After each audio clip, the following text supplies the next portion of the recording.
नमस्कार, मैं हूं अंकुर और आप देख रहे हैं सत्यहिंदी.com। सत्य हिंदी की खबरें शुरू करें उससे पहले आपको यह बता दें, जैसा कि आपको पता भी होगा कि सत्य हिंदी का ऐप आ चुका है और उसको डाउनलोड करने के लिए आपको इस वीडियो के डिस्क्रिप्शन में जाना होगा। इस ऐप को आप गूगल प्ले स्टोर से भी डाउनलोड कर सकते हैं। और अब नजर डाल लेते हैं अब तक की सुर्खियों पर।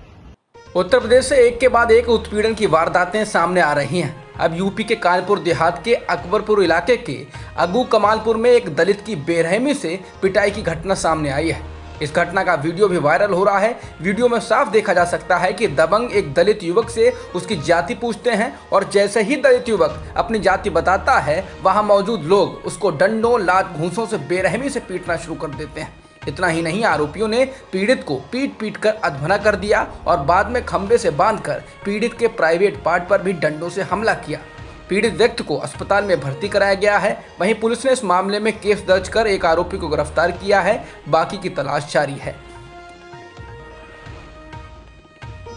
उत्तर प्रदेश में ब्लॉक प्रमुख चुनाव के लिए मतदान आज हो रहा है। इस चुनाव में दबंगई, मारपीट और एक महिला के साथ हुई बदसलूकी के कारण योगी सरकार निशाने पर है। इस बीच 349 उम्मीदवारों का निर्विरोध निर्वाचन हो चुका है। अब 476 सीटों पर मतदान हो रहा है और इसके लिए 1710 उम्मीदवार मैदान में हैं। बता दें, मतदान सुबह 11 से 3 बजे तक होगा और इसके बाद मतगणना होगी। वहीं इस बीच आज भी सपा और बीजेपी के कार्यकर्ताओं के बीच झड़प की खबरें आ रही हैं। मुजफ्फरनगर में बीजेपी और विपक्षी कार्यकर्ताओं के बीच झड़पें हुई हैं, जिसके बाद पुलिस ने लाठीचार्ज कर इनको खदेड़ा है।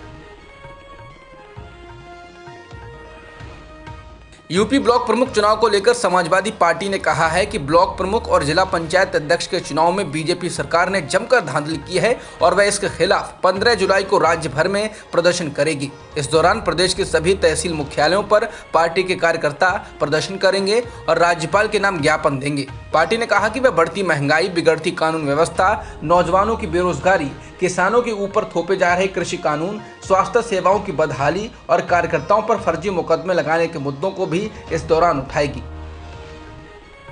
किसान आंदोलन से खासे प्रभावित राज्य पंजाब में बीजेपी के नेताओं के भीतर बेचैनी है।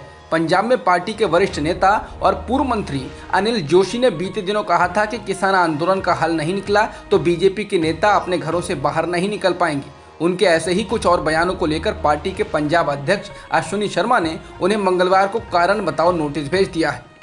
जोशी पर पार्टी विरोधी गतिविधियों में शामिल होने का आरोप लगाया था। इधर बीजेपी पंजाब में सभी 117 सीटों पर चुनाव लड़ने की तैयारी कर रही है। जोशी ने इस नोटिस का जवाब देते हुए 2 पन्नों का खत लिखा है। इसमें उन्होंने पूछा है कि क्या किसानों के बारे में, आड़तियों, उद्योगपतियों, छोटे व्यापारियों और मजदूरों के बारे में बात करना अनुशासनहीनता है। किसान आंदोलन को 7 महीने से अधिक का समय हो गया है, लेकिन किसान अभी भी बिना किसी कमजोरी के डटे हुए हैं। उन्होंने उत्तराखंड और उत्तर प्रदेश में बीजेपी को हराने के लिए मिशन भी शुरू करने का ऐलान कर दिया है। इस बीच किसान नेता राकेश टिकैत ने 26 जनवरी को किसान ट्रैक्टर परेड के दौरान हुई हिंसा में निष्पक्ष जांच की मांग की है। टिकैत ने कहा कि क्या कोई ऐसी एजेंसी है जो निष्पक्ष जांच कर सके?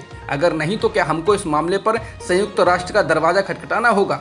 टिकैत ने इसके साथ ही ये भी साफ किया कि किसी भी किसान नेता ने कृषि कानूनों को लेकर संयुक्त राष्ट्र जाने की बात नहीं कही है। आज फिर पेट्रोल और डीजल के दाम को बढ़ाया गया है। पिछले 68 दिनों में ये 38वीं बार है जब तेल के दाम बढ़ाए गए हैं। आज पेट्रोल की कीमत में 35 पैसे और डीजल की कीमत में 26 पैसे प्रति लीटर की बढ़ोतरी की गई है, जबकि अंतर्राष्ट्रीय बेंचमार्क ब्रेंट क्रूड की कीमतों में 1.61 डॉलर प्रति बैरल यानी 2.06% की गिरावट दर्ज की गई है। बता दें, 4 मई के बाद से पेट्रोल 10 रुपये 51 पैसे महंगा हो चुका है और डीजल 9 रुपये 15 पैसे प्रति लीटर महंगा कर दिया गया है। पेट्रोल अब दिल्ली में 100 रुपये 91 पैसे प्रति लीटर पर बिक रहा है और डीजल 89 रुपये 88 पैसे प्रति लीटर हो गया है। इसके अलावा मुंबई में पेट्रोल की कीमत 106 रुपये 93 पैसे प्रति लीटर है और डीजल की कीमत भी 97 रुपये 46 पैसे प्रति लीटर हो चुकी है। वहीं राजस्थान के श्रीगंगानगर में पेट्रोल की कीमत 112 रुपये 24 पैसे है और डीजल 103 रुपये 15 पैसे प्रति लीटर बिक रहा है। बिहार विधानसभा में विपक्ष के नेता तेजस्वी यादव ने कहा है कि विपक्षी दलों को बीजेपी के खिलाफ एकजुट हो जाना चाहिए। तेजस्वी ने कहा कि सभी विपक्षी दलों को साथ काम करने के लिए मतभेदों और अहंकार को अलग रखना चाहिए और अगर वो साथ नहीं आते हैं तो इतिहास उन्हें माफ नहीं करेगा।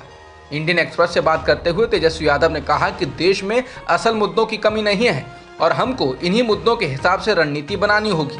इसके साथ ही तेजस्वी यादव ने कहा कि विपक्षी एकजुटता के लिए कांग्रेस को आधार बनना होगा।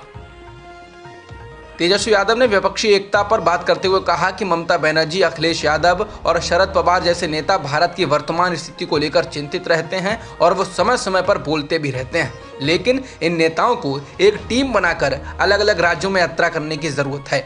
यादव ने कहा कि हमें लोगों को समझाना होगा। अगर हम लोगों को समझा नहीं सकते हैं तो कहीं ना कहीं गलती है। शायद हम एकजुट नहीं दिखते। हमें मतभेद और अहंकार को दूर करना चाहिए और ये नहीं देखना चाहिए कि जीत गए तो कौन क्या बनेगा।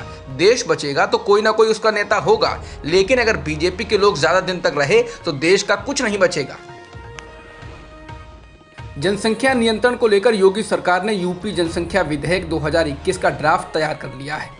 इस विधेयक के तहत 2 से अधिक बच्चे वाले लोगों को सरकार की तमाम सुविधाओं से वंचित किया जाएगा और 2 या इससे कम बच्चे वालों के लिए सुविधाएं दी जाएंगी।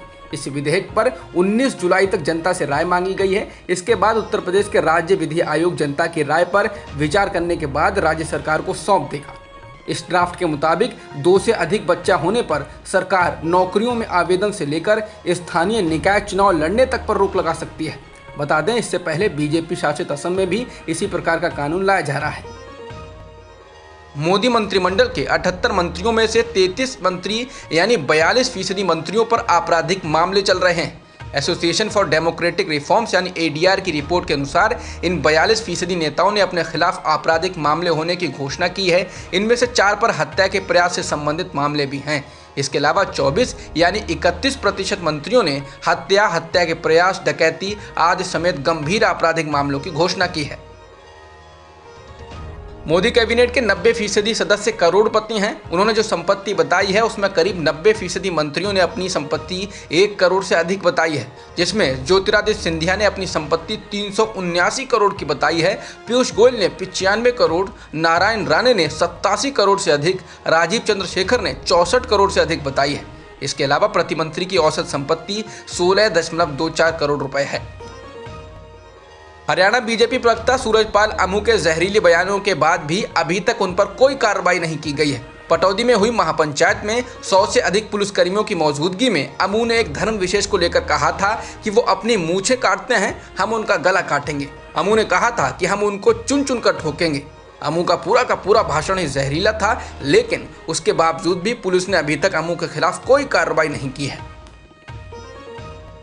विश्व स्वास्थ्य संगठन की मुख्य वैज्ञानिक सौम्या स्वामीनाथन ने कहा है कि दुनिया के अधिकांश क्षेत्रों में कोरोना वायरस संक्रमण बढ़ रहा है। इसकी वजह डेल्टा वेरिएंट का फैलना है।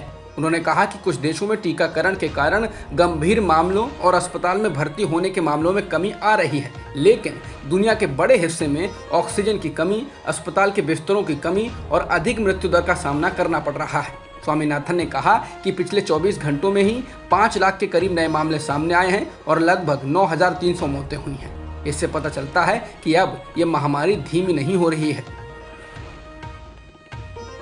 भारत में पिछले एक दिन में 42,766 कोरोना संक्रमण के नए मामले दर्ज किए गए हैं और 1,206 लोगों की मौत हुई है, जिसके साथ ही देश में कुल मृतकों की संख्या 4,07,145 हो चुकी है। इसके अलावा स्वास्थ्य मंत्रालय के अनुसार 9 जुलाई तक 37 करोड़ लोगों को कोरोना का टीका लगाया जा चुका है। इनमें से 18 से 44 साल के 10 करोड़ 98 लाख लोगों को टीके की पहली डोज लगी है और 35 लाख से अधिक लोगों को ही दोनों डोज लग पाई हैं। अब तक की खबरों में इतना ही। बाकी खबरों के लिए बने रहिए सत्यहिंदी.com के साथ। सत्य हिंदी का ऐप डाउनलोड करें गूगल प्ले स्टोर पर।